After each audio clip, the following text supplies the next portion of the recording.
the revolutionary ankle lock system, an integrated brace built into the boots, delivering unrivaled support, protecting ligaments from twists, tears, and trauma.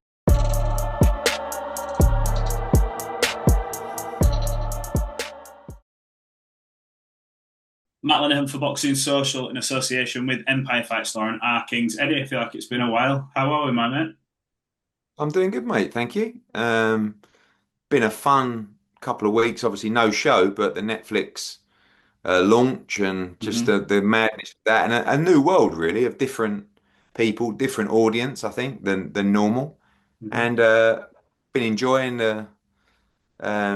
I guess, the attention a little bit, and then not the pleasant comments for once from a different group of people. But back to the grind of a huge week next week with Philly and Sheffield, and then York Hall the week after, and then going into Ben Eubank and Monaco coming up, and Orlando, and obviously Saudi. So Hmm. yeah, looking forward to a good run. Is it a bit of a difficult one for you next week? Obviously, you've got pound for pound star Jaron Ennis out in Philly, but then you've got Dave Allen on the verge of a life-changing fight, especially with the journey you've had with Dave. Is it a bit like can't be in two places at once? Is it a bit gutting? Yeah, of course. I mean, look, I've got to be honest. Although the UK market will always be my number one priority, the US, we're about to make a huge move in that market. And Hmm. Jaron Ennis, for me, is the future of the sport. Like, I honestly see this guy as a pound for pound number one over the next 12, 24 months. So I'd already made the decision that I would be in Philly for that week. But I have to say at the same time, I didn't quite expect the show in Sheffield to be the size that it is. I Hmm. mean, we're going to have 8,000 in there. And as Dave Allen keeps reminding me, this is one of the biggest crowds we've ever had. He was trying to call it the biggest crowd, but only I think Wood Warrington did 8,700. Brooke Hatton did over 8,000 as well. But to be honest with you, other than that, I think this is the third biggest show I've ever done at Sheffield Arena. And therefore, probably one of the, in the last decade, well, certainly in the last decade, the third biggest show in Sheffield. And the the support that he's had, man, I've got to be honest with you, I've never seen anything like it. I mean, the numbers when I post about Dave Allen, I mean, obviously the transformation is quite inspiring as well, and like just Yeah. the whole story. But it seems like the entire country is behind Dave Allen. And as I've told him before, if he beats Makhmudov next week, he is going to change his life forever, and he's going to make a massive, massive payday in a big fight. And I'm more interested to see how good he's going to be next week because he might be really fucking good, and he might actually start making a claim to beat some of these elite guys. And I just feel like people love him. Like when he's on his Instagram doing the questions, he's like, Brilliant. "How you feeling?" He goes, "I'll be honest with you, I'm actually shitting myself. Like this bloke could flatten me." Who says that? No one says that, do they? They just say, "No, I've had the camp of my life. There's no way I'm losing next week." He's just going, "No, I could get flattened. In fact, I'm half scared." Hmm. And I just think people love it. Can I ask you then for the two guys, Dave, have you already sort of made inroads to a potential opponent if he wins this? Because everyone keeps talking about Wilder, but are there any legs in that? I love the Wilder fight. One, because I think he can win that fight, but two, Wilder's, one of the biggest names. But you can't just kind of just pin your hopes on Deontay Wilder. But what you can do is if I'm seeing this guy sell 8,000 tickets to fight Makhmudov, if he beats Makhmudov and chins him, he becomes commercially a great opponent. Hmm. That's the difference. There's a difference between being, oh, he's a good fight because he's coming off a good win. This is a guy who's coming off a good win. There's a huge commercial draw as well. Yeah. So all of a sudden, he opens himself up for an opponent for. I mean, could he like? I don't want to like, and I'll mention a couple of other big names in there because Tyson Fury, Anthony Joshua, you know, like these top guys because they're going to need opponents if they're in their build-ups, whether they're going to fight each other, and you always want the right dance partner. Hmm. So if you've got this big name who's getting bigger and bigger, he won't struggle. And I've been having chats with him at the last sort of few days, and I just said to him, Dave, you need to understand what is on the line here because I Hmm. want to prepare him. He's ready, but you're going to have to go through some horrible places next Saturday. And I just want to remind you what's on the other side. Mm-hmm. Because these are places that no normal people, like fighters aren't normal. I couldn't go there. No disrespect to you, man. I don't believe you could go there. Like 99% of the population don't want to go there. Mm-hmm. So what I'm trying to say to Dave Allen is, no matter how tough it gets next Saturday, just remember what's on the other side. Yeah. Because if he's tough enough in this fight, he wins. Do you know what I mean? Yeah. But it's very likely those early stages of his fight are going to be horrible and disgusting, and you're going to get hit round the side of the head and the ear roll and on the jaw, and it ain't going to be pleasant. But I love the story. I mean, I'm a bit of a softie deep down, and I'm thinking about his house, and I'm thinking, seeing his kids on Instagram, and he's talking about this house that he's got now. And I'm thinking, you think that's nice?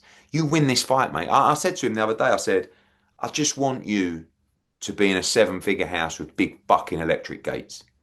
That's what I want. When you're done and it's all over, I want to be able to pop round for a cup of tea and go, because I said to him, you were done, mate. Done. Like, I can't tell you how done this guy was in boxing. Finished. He was coming back fighting for 500 quid in over 4 rounds. And I can't believe, I don't know what's happened, but we're here. And he's on the verge of just going, look, and people always have a go at me. Why don't you pay Dave what he's, trust me, he's making his biggest payday on Saturday. He's making a nice few quid, but there's a whole nother level if you win on Saturday. Yeah. And then they do massive numbers on the zone. And you got Fawaz against Junaid. You got Padley Bellotti. It's a really fucking great night of boxing. So yeah, I'm nervous for Dave. Naturally, it's been an interesting journey, but also on the flip side to that, I want to ask: is there a deal already in place for Vergil Ortiz if Jaron Boots Ennis gets through Lima? So look, I'm not going to put it on anyone particularly, but we had a meeting in DAZN's headquarters in New York. Myself, the major stakeholders in DAZN US, and Oscar De La Hoya and Eric Gomez. Great meeting about the future of Matchroom and Golden Boy working together, doing more fights. And we didn't contract, but we agreed a deal structure for the fight. Okay. We went away. We signed a new deal with Boots. And within that deal, we included the Vergil Ortiz fight and the deal structure that Matchroom, Golden Boy and DAZN agreed. And we Boots signed for that deal. We haven't heard anything since. As I understand it, DAZN are now saying to Vergil, right, come on, obviously, they've both got fights coming up, but that is the fight. I mean, when we talk about, I'm all about make boxing great again. This is my new mantra going into 2026 because I want to really get behind the greatness of the sport now, especially with the TKO stuff and everything like that. I don't want a new ring. I don't want changes to the Muhammad Ali Act. I don't want a different colour canvas. I want real championship boxing and legacy. And Boots against Vergil Ortiz is exactly that. That is the kind of fight. Two unbeaten, brilliant young American fighters who are the future of the sport. Yeah. We got to get it made. So we got to take care of business against Lima. And I know that, not everybody knows who Lima is. Trust me, this kid is coming. Unbelievable fire next week. But, Sam Jones has been out in camp and Jack Cattrall and Sam just messaged me and he goes, Ed, I've never seen anything like it. This guy is just the greatest fighter I've ever seen. And at 154, he's going to be they're saying, you thought he was good at 47. Wait till you see what's about to happen in Philadelphia next week. But we want the big names and all the greats to show how great he is, because you won't always get the credit beating a Lima. You will get the credit beating Vergil Ortiz. And I tell you now, he will do a phenomenal job on Vergil Ortiz. And people can say, oh, then make the fight. We've all agreed the terms. Yeah. Just sign the contract. We've got a first quarter 2026 blockbuster with those two. And hopefully we can get it done. You mentioned there, obviously, I was going to come on to it anyway, but Dana White sort of made the rounds with his comments. You might have touched on it in a few other interviews, but he's mentioned, obviously, now there's going to be a Zuffa belt. He won't recognise any of the other sanctioning bodies. He says, likes Eddie Hearn, but he's gone all Oscar De La Hoya whatever that means, and that you think thinking way too small. On the flip side to that, obviously, I've seen you've done this deal with Rock Nation.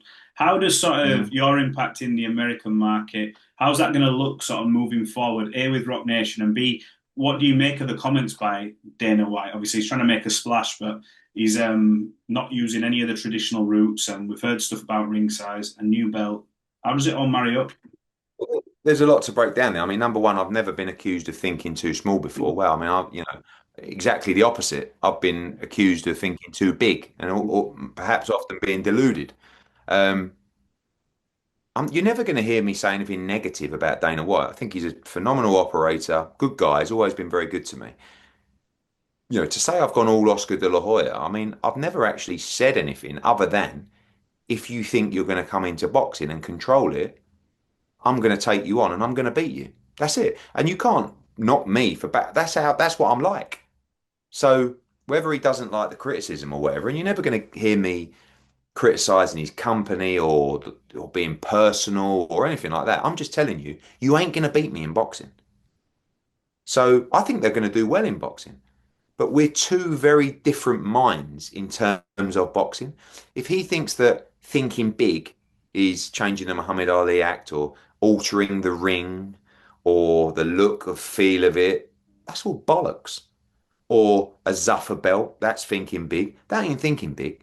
That's actually a disaster, in my opinion, right? Because at the end of the day, fighters want belts. They want legacy. They want to walk in the footsteps of the heroes and greats who have picked up those championship belts before them. Now, money solves everything, but Dana's not going to pay mad money because they don't do that. And they know the value of the fight, right? Mm-hmm. So you imagine going to a fighter like, I don't know, a Shakur or a Boots or these kind of guys and going, right, listen, let's come and work in this with us with this new ring and all that kind of stuff. By the way, you can't fight for the WBC, the IBF, the WBO, the WBO, but what you can do in your first fight, you can fight for the Zuffa belt. There's no interest in that. Now, I know that, obviously you can get a lower level of fight, a contender style series, this league. Yeah, of course they'll sign anything like that, for the opportunity. Mm-hmm. But it's all about greatness, history, legacy, championships. That's what I want to do. And I like this because it enables me to double down on that route. And I'm sure with the Paramount deal, maybe there's a new wave of casual fans that will buy into a new ring and a Zuffa belt and stuff like that. Not me. And I know I might get accused of selling my old granny for a few quid, but the reality is I will not sell out boxing like that. You ain't going to see me changing the ring, new canvas, one rope, changing the actors. No, I'm happy with what we have. We just got to double down and keep making it as great as it can be. And that is what you will see when we go into 2026. You will see a better schedule, better fights. And I'm appealing to all the people in boxing. It's not a let's come together and take on Dana. It's a top rank, Oscar, Frank, let's make these great fights. Mm-hmm. Right? And you'll see that in 2026 more than ever. You'll see the best schedule we've ever done in boxing in 2026. Because now what's great as well is other people have got their backs up. So the promoters, not just the promoters, the broadcasters, this is good. Dana's coming in, Paramount deal. We need to double down. We need to make more investment. We need to make better fights. And that comes from everybody. So I'm excited by it, and it's, I'm ready. I'm more excited about my work than I've ever been before. And part of that is the opportunity to take him on. Maybe not just in boxing. Not just in boxing. What else? Who knows? Well, you know. We'll see. It's a funny old game. A little dabble in the MMA world, Edward. Stranger things have happened. I've only got a couple of minutes left, so I'll try and get these two in quickly. Andy Crolla brought up the issue about the state of British boxing. You've mentioned next year, good schedule. Do you subscribe to the fact that maybe British boxing has suffered a little bit with the influx of the Saudi shows, the mega cards, and is it just about finding the balancing act of how we can keep the interest here in the UK? And what does the schedule look like? Yeah. I saw Ant's comments. I mean, I think he may know better because he has fighters on the smaller hall shows, some of them. I mean, he obviously has a lot of fighters on our shows as well. I don't feel that. I feel like boxing's actually in the best place it's ever been because as a sport, we're getting to see the big fights, the big names. Now, are we seeing as many big fights in the UK? I mean, we have had Eubank Ben twice within 5 months. You had AJ against Dubois was only a year ago. You had Usyk against Dubois recently, another 70 or 80,000. Do you know what I mean? So yeah, I think that's difficult to say. I think the bigger names are certainly taking fights internationally, which wouldn't have existed 3 years Mm-hmm. ago. So maybe the consistency of the big cards is not quite as strong, but I think that's going to change moving forward. And I think that small hall shows are tough, but also look at the emergence of GBM, of top tier. Yeah. I think now a lot of those small hall promoters are actually getting TV dates and help as well from broadcasters. So I get the argument. I don't necessarily subscribe to it, but I think boxing's in a good place. Last one from me. I watched him talk about this morning, and Johnny Nelson's come out, and we've spoke about this before, but he says, coming from a place of love, once again, he says he'd sort of insist or want Anthony Joshua to retire. I know you've had comments as you spoke to Anthony Joshua, the future's bright, potentially fights in Ghana, here, there, and everywhere. What do you make of that? He says that's coming from a place of you've nothing else to prove. Why are you fighting? Do you subscribe to that thought? What's your take on it? I just find it, to be honest with you, it's not just Johnny. Sometimes we all want to write a career off of someone, sometimes too quickly. Like I've even done it, like with Usyk. I felt like after he beat Fury, maybe he should retire. Where actually, when you think about it, why? The guy's firing on all cylinders. He loves the sport. He's more motivated than ever. And AJ's the same. Like, if the guy is physically in a good place, which he is now, he's you can't say he's not top five heavyweight in the world. Even if you want to be really critical, top 10. Like, what we do? Why? Why should he retire? He loves the sport. He's more motivated than ever. We think he can go on a run to challenge for the world heavyweight title. So when people say it's from a place of love, it's not really from a place of love. Because if you loved him, you would want him to be happy. And as long as physically well, which he 100% is, let him do what he loves. I mean, the last thing AJ is a shot fighter or anything like that. Listen, if all of a sudden he's going into sparring and he's getting hurt in sparring and in the ring he don't look the same, fucking 100%.